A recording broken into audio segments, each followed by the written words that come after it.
بسم الله والصلاة والسلام على رسول الله. اللهم صل وسلم وبارك على سيدنا محمد وعلى آله وأصحابه أجمعين. النهاردة هنتكلم عن موضوع مهم جدا، وهو علاج إدمان تضييع الوقت. في ناس بتصحى النوم وتحس إن اليوم طويل، لكن فجأة تلاقي الليل جه واليوم خلص أو مفيش حاجة اتعملت، وتفضل تقول لنفسك أنا ضيعت وقتي في إيه؟ شوية موبايل، شوية سرحان، شوية تأجيل، وشوية هبدأ بكرة، لحد ما اكتشفت إن الأيام نفسها بقت بتجري وإنت واقف مكانك. بس الحقيقة تضييع الوقت مش كسل، تضييع الوقت أحيانا بيكون هروب من مسؤولية، هروب من قرار محتاج يتاخد، هروب من هدف خايفين نفشل فيه، أو حتى هروب من مواجهة نفسنا. أحيانا بنضيع وقتنا علشان ما نواجهش السؤال الصعب، أنا عايز إيه؟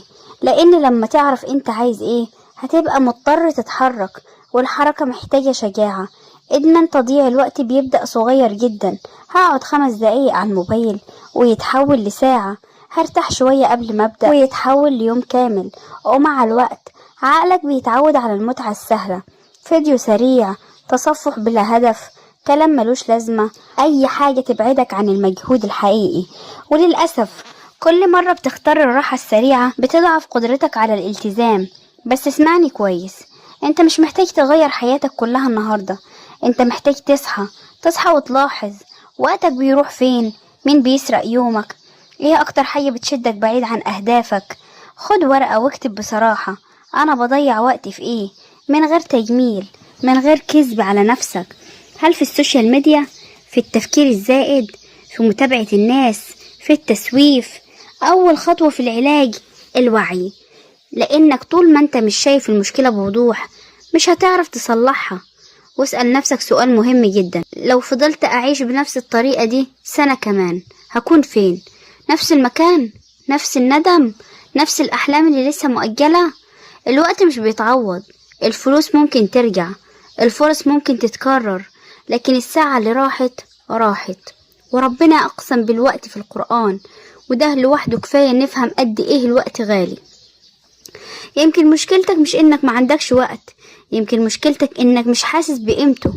ابدأ من النهاردة تبص لكل ساعة كأنها أمانة، كل دقيقة بتروح يا إما بتبني بيها نفسك يا إما بتضيع جزء منك. خليني أقولك حاجة مهمة جدا، كتير من البنات مش بيضيعوا وقتهم لأنهم مشغولين، لكن لأنهم تايهين بين مقارنة نفسهم بغيرهم، بين متابعة حياة الناس، بين التفكير في كلام اتقال ليهم، بين انتظار حاجة اتغيرهم من غير ما هم يبدأوا.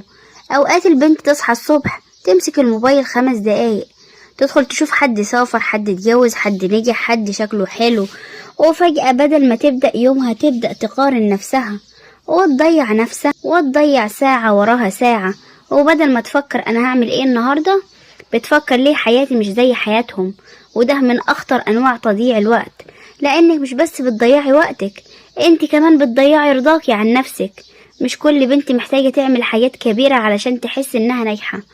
أحيانا النجاح يبدأ بحاجات بسيطة جدا، إنك ترتبي أوضتك، إنك تهتمي بنفسك، إنك تقرأي كام صفحة، إنك تتعلمي حاجة جديدة، إنك تقعدي مع نفسك من غير دوشة.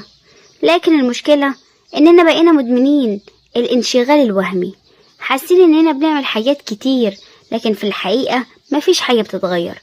بتتنقلي بين التطبيقات، بين التفكير، بين الكلام، بين الأحلام، لكن من غير خطوة حقيقية.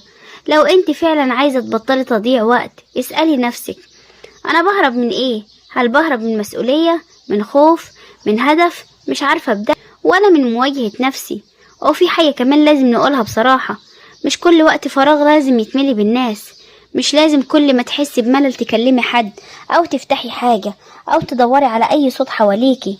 أحيانا الملل هو الباب اللي هتدخلي منه لنفسك، أفكارك، لهدوءك، لترتيب حياتك.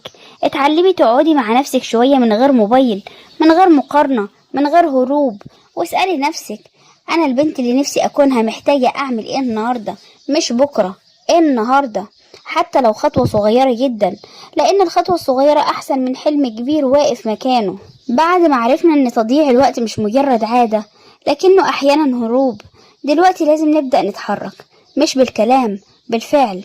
أول خطوة ما تفتحيش موبايلك أول ما تصحي. أول دقايق في يومك دي بتحدد شكل اليوم كله. لو بدأت يومك بمقارنة نفسك بالناس يومك هيضيع، ولو بدأتيه بهدوء وصلاة وذكر وترتيب بسيط يومك هيختلف. اصحي، خدي نفس، قولي الحمد لله، صلي لو عليكي صلاة، رتبي سريرك، اغسلي وشك، وبعدين ابدأي يومك.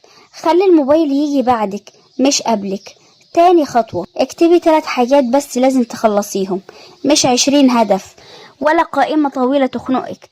3 حاجات فقط، مهمة واضحة، ولو خلصتيهم هتحسي ان يومك ليه معنى.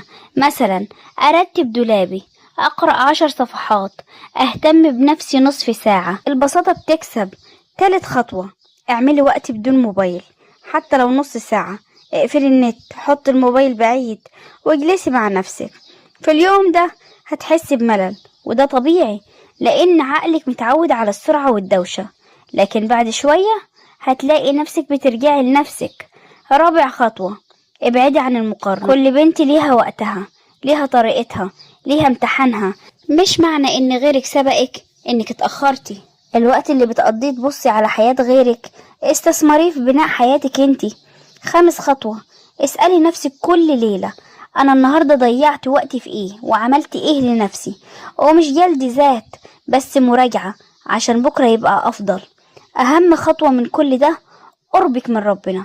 لما يومك يبدأ بذكر وصلاة ودعوة صادقة، يا رب بارك لي في وقتي، هتحس بفرق. لان البركة مش ان الوقت يزيد، البركة ان القليل يكفي. ابدأي بهدوء وما تستنيش الحماس. ابدأي حتى لو مش عايزة، لان الانضباط هو اللي بيغير الحياة مش المزاج. وفي الاخر خلي بالك ان الوقت مش بيجري، احنا اللي بنضيع منه. كل يوم بيعدي من غير ما تعيشيه صح هو جزء من عمرك مش هيرجع تاني. ما تستنيش يوم مثالي علشان تبدأي، ولا تستني حماس كبير يجي. ابدأي من مكانك بالحاجة الصغيرة اللي تقدري تعمليها النهاردة، حتى لو 5 دقايق تنظيم، حتى لو صفحة تقريها، حتى لو دعوة صادقة. يا رب ساعدني أقدر وقتي. افتكري دايما، البنت اللي بتحترم وقتها بتحترم نفسها، واللي بتعرف تدير يومها بتعرف تبني حياتها. ما تجلديش نفسك على الوقت اللي ضاع، لكن اتعلمي منه. كل دقيقة جاية فرصة جديدة، وكل صباح بداية جديدة، وكل خطوة صغيرة بتقربك من النسخة اللي نفسك توصلي لها. لو حسيتي انك رجعت لنفس العادة، قومي تاني وابدأي تاني وحاولي تاني، لان التغيير مش انك ما تغلطيش، التغيير انك ما تستسلميش. ولو حسيتي ان الكلام لمس قلبك وعايزة تبدأي رحلة جديدة مع نفسك، اشتركي في القناة وكملي معانا، لان الرحلة لسه فيها خطوات كتيرة، بس اهم خطوة انك بدأتي. والى اللقاء، الى فيديو جديد ان شاء الله، مع الف سلامة.